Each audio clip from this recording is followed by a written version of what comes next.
કાં કોઈ એવા સત્પુરુષ આ લોકમાં પ્રગટ હોય જેને કારણે ધર્મનું પ્રવર્તન થાય, એનું જીવન જોઈ હજારો માણસોને જીવન જીવવાની પ્રેરણા મળે. અને જ્યારે કોઈ એવા ધર્મના આધાર સ્તંભ પુરુષ આ લોકમાં ન હોય ત્યારે માણસને માર્ગદર્શન પૂરું પાડવા માટેના આ શાસ્ત્રો છે. શાસ્ત્ર વાંચવાથી પણ માણસને સારી પ્રેરણા મળે, કારણ કે શાસ્ત્રોમાં એવા ધાર્મિક પુરુષોના જ જીવન ચરિત્રો લખેલા હોય છે, એનાથી સારી પ્રેરણા મળે. અને જ્યારે શૌનકને એટલી વાત કરી કે આ ભાગવત ભગવાને બનાવ્યું, ત્યારે શૌનક પૂછે છે, કસ્મિન યુગે પ્રવૃતેયમ સ્થાને વાકેન હેતુના કુત સંચોદિત કૃષ્ણ કૃતવાન સંહિતામ મુનિઃ. આ ભાગવતની રચના કયા યુગમાં થઈ, કયા સ્થાનમાં થઈ, કોણે કરી અને કોની પ્રેરણાથી કરી? સૂત પુરાણે કહે છે, ભાગવતની રચના દ્વાપર યુગમાં થઈ.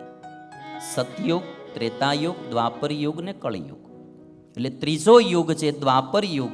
દ્વાપર યુગમાં ભાગવતની રચના થઈ. સરસ્વતી નદીને કિનારે શમ્યાપ્રાશ નામના આશ્રમમાં આ ભાગવતની રચના થઈ. વ્યાસ ભગવાને આ ભાગવતની રચના કરી અને નારદજીની પ્રેરણાથી વ્યાસ ભગવાને ભાગવત બનાવ્યું. તો નારદજીએ પ્રેરણા શા માટે આપી એની કથા ભાગવતમાં લખાણી. એક દિવસ વ્યાસ પ્રભુ પોતે સરસ્વતી નદીમાં સ્નાન કરીને નદી કાંઠે બેઠા હતા, થોડા ઉદાસ બેઠા હતા.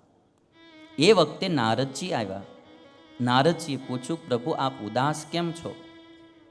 વ્યાસ ભગવાન કહે છે કે મેં જીવોના કલ્યાણ માટે ઘણા શાસ્ત્રો બનાવ્યા, પણ મને એમ થાય છે કે હજી મેં આત્માના કલ્યાણ માટે કંઈ કર્યું ન હોય ને એવું લાગે છે. અને ત્યારે નારદજી એવું કહ્યું, પ્રભુ તમે ધર્મ, અર્થ અને કામ પર ઘણા શાસ્ત્રો બનાવ્યા, પણ એક એવું શાસ્ત્ર બનાવો જેમાં ભગવાનના લીલા ચરિત્રોનું વર્ણન હોય. ભગવાનની લીલા સાંભળવાથી ભગવાનમાં પ્રીતિ થાય, અને ભગવાનમાં પ્રીતિ થાય તો આત્માનું કલ્યાણ થાય. નારદજીએ આ પ્રેરણા આપી. અને નારદજી કહે છે કે પ્રભુ મને પણ ભગવાનમાં પ્રીતિ એવા સાધુના મુખે ભગવાનની કથા સાંભળવાથી જ થઈ છે. અને એ જે કથા નારદજી વર્ણવે એ મારે શોર્ટમાં તમને સંભળાવી. 3 જન્મની કથા નારદજી સંભળાવે છે. એક કથા ભાગવતના 7મ સ્કંધમાં લખાણી, એક કથા અહીંયા ભાગવતના 1મ સ્કંધમાં લખાણી. 2 સ્કંધની કથા ભેળી કરી અને હું તમને નારદજીની વાત સંભળાવું. સૌથી પહેલા નારદજીનો પહેલો જન્મ ગંધર્વનો હતો, પછી બીજો જન્મ દાસી પુત્રનો થયો, અને ત્રીજા જન્મમાં દેવર્ષિ નારદ થયા. ગંધર્વ યોની એ દેવ યોની કહેવાય, દાસી પુત્રમાં માનવ યોની, અને વળી પાછા દેવર્ષિ નારદ એ દેવ યોનીને પામ્યા. દેવમાંથી માનવ થયા અને માનવમાંથી પાછા દેવ થયા નારદજી. તો દેવમાંથી માનવ થયા એટલે એની પડતી થઈ, અને માનવમાંથી પાછા દેવ થયા એ એની ચડતી થઈ. તો પડતી અને ચડતીનું કારણ શું એ ભાગવતમાં બહુ સરસ લખ્યું છે, મારે તમારે સાંભળવાનું. નારદજી પોતાના પહેલા જન્મની વાત ભાગવતના 7મ સ્કંધમાં કરે કે હું પૂર્વ જન્મમાં ગંધર્વ હતો. ગંધર્વ ગંધર્વ જે ગાયન કરે ને, ગાવાની કળા એનામાં બહુ સારી હોય, ગાયન કળા, એને ગંધર્વો કહેવામાં આવે. અને દેવ યોનીમાં આવે. નારદજી કહે છે કે હું સારો ગાયક હતો, બીજું બહુ સુંદર હતો. 2 ચીજ ભગવાને આપેલી, એક ગાયન કળા અને બીજું રૂપ. દુનિયામાં કોઈ પણ ચીજ મારીને તમારી પાસે આવે ને, સત્તા આવે, સંપત્તિ આવે, બુદ્ધિ આવે, કળા આવે, રૂપ આવે, એટલે હારે થોડું અભિમાન પણ આવે. માંડવીના વાવેતર કરવાના હોય, ખડના વાવેતર ન હોય. એ માંડવી ઉગે ને પેલા ખડ ઉગી જ ગયું હોય, એમાં અભિમાન છે ને ખડની જગ્યાએ છે, ઘાસની જગ્યાએ કોઈ પણ હારો પાક આપણામાં આવે એ પહેલાં ઘાસ ઉગ્યું જ હોય. અને માળો એવું ને દર વર્ષે નિંદ્યા કરો ને તોય ઉગ્યા જ કરે. આપણને એમ થાય મળવા આવતું ક્યાંથી હશે? દર વર્ષે નિંદ્યા કરો, ઉગ્યા જ કરે, ઉગ્યા જ કરે. એમ અભિમાન એવું છે. નારદજી ગંધર્વ, ગાયન કળા અને રૂપ સૌંદર્ય. એટલે નારદજી કહે છે આ બેને કારણે મારી પાસે અપ્સરાઓ ઘણી બધી મારી ભેગી રહેતી હતી. અપ્સરાઓથી વીંટાયેલો ઘણી બધી નારીઓ મારાથી વીંટાયેલી રહેતી. અમે બધા ગાઈએ, મજા કરીએ.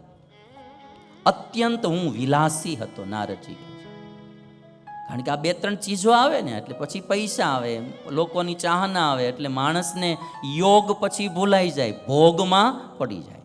યોગ ડાઉન થઈ જાય, ભોગ અપ થઈ જાય. નારદજી કે હું અત્યંત વિલાસી હતો. એકવાર એમાં દેવતાઓએ મને આમંત્રણ દીધું કે અમારા જ્ઞાન સત્રમાં તમે હરિગુણ ગાન ગાવા માટે આવો. દેવતાઓનું જ્ઞાન સત્ર ચાલતું હતું ને એમાં અમને આમંત્રણ મળ્યું કે તમે હરિના ગુણ ગાવા માટે આવો. હવે ભજન ગાવા માટે અમને બોલાવ્યા. નારદજી કે હું ગયો. મારી સાથે ઘણી બધી અપ્સરાઓ હતી અને અમે બધા સાથે ગયા. ન્યા જઈ અને મેં લૌકિક ગીત ગાયું, નો ગાવા જેવું ગીત ગાયું. એટલે દેવતાઓ નારાજ થયા કે તમને હરિના ગુણ ગાવા બોલાવ્યા હતા અને તમે આ લૌકિક ગીત ગાયું. એટલે દેવતાઓએ નારાજ થઈ અને મને શ્રાપ દીધો કે જાઓ તમે પૃથ્વી લોકમાં દાસી પુત્ર તરીકે જન્મ ધારણ કરો. અને નારદજી કહે છે કે દેવતાઓના શ્રાપને કારણે મારે દાસી પુત્ર થવું પડ્યું. અને દેવતાઓને મેં પ્રાર્થના કરી કે ભાઈ મારી ભૂલ થઈ ગઈ, તમે મને માફ કરો. તો દેવતાઓએ એટલું કીધું કે ત્યાં જ્યાં તમે દાસી પુત્ર થઈને રહેશો ત્યાં મહાત્માઓનો, સંતોનો યોગ થશે અને સંતોના સત્સંગને કારણે તમે બ્રહ્માના દીકરા પાછા બનશો. બ્રહ્માના પુત્ર નારદજી થશે. નારદજી કહે છે કે એક ભૂલને કારણે ગંધર્વમાંથી હું દાસી પુત્ર થયો. આ કથા મારા ને તમારા બધાના જીવનમાં સમજવા જેવી કે ઘણીવાર ભૂલ તો બહુ નાની એવી હોય પણ જીવનમાં નુકસાન એનું બહુ મોટું જાતું. અને જ્યારે ભૂલ કરતા હોઈએ ત્યારે એ ભૂલ આપણને દેખાતી ન હોય. જ્યારે એનું ફળ આવે ત્યારે ખબર પડે કે મારું આ ભૂલનું ફળ બહુ મોટું આવ્યું. ભૂલ બહુ નાની હોય. આ ઘણીવાર ગાડી ચલાવતા હોય, આપણે ઓવર સ્પીડમાં જતા હોય, મજા તો ઘડીકની હોય પણ એવી ક્યાંક ટકરાઈ જાય, એમાં તમે જો તો હાથ પગ ભાંગે, મરી જાય તોય તો કાંઈ વાંધો ન આવે, હાલો અહીંથી બીજી ગયા. પણ અધમું આ થાય ને ભાઈ, આખી જિંદગીની માથા. ભૂલ નાની એવી જ હોય, નુકસાન બહુ મોટું થાય.